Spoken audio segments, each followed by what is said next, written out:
So we have two functions here. We have y equals 3x to the fifth and y equals 3 times x plus 2 to the fifth.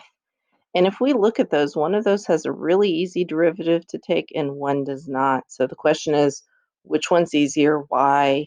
What's going on? So the 3 is the same. The fifth is the same. A lot of people say that the second function is harder to take because this is raised to the fifth, but that's not what's making it harder. If I look at 3x to the fifth, the derivative is simply 15x to the fourth. So if I have a y equals, I would just have a y prime equals, and I'm done. That's not hard. But that x plus 2 to the fifth, you don't know yet how to take derivatives of things that have grouping symbols in there that you can't simplify. Now, this one, to be totally honest, you could simplify this.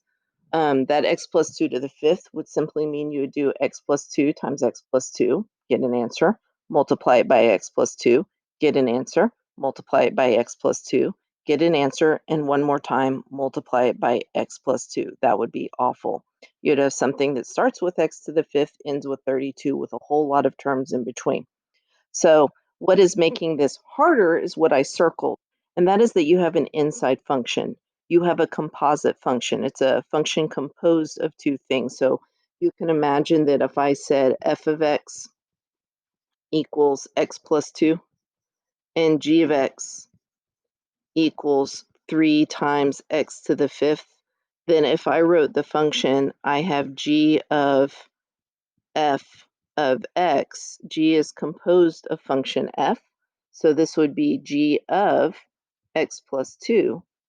So it would be 3 times x plus 2. I'd put the x plus 2 everywhere that there's an x to the fifth. So when you have an inside function, you have composition of functions, and it does make it harder.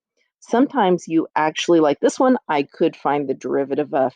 Some of them you can't. So if I have sine of x, I know that the derivative is cosine of x. That's great. But what if I had, let's say, tangent of x squared plus 1? Well, I'm in trouble now. I have an inside function. There's no way for me to simplify that. There's nothing for me to do. I can't actually take the derivative unless I've got another rule. So the chain rule is going to be how we take the derivative of a composite function, which I'm not saying that you're going to have to actually write them as composite functions like I just did, but you are going to have to recognize when you have one, and it's fairly simple. All you're looking for is something with an inside function inside parentheses, and the inside function would be x plus 2. That's what you identify for the chain rule, and being able to identify it quickly makes the whole process easier. So on the next slide, I will talk about how you actually take derivatives of these.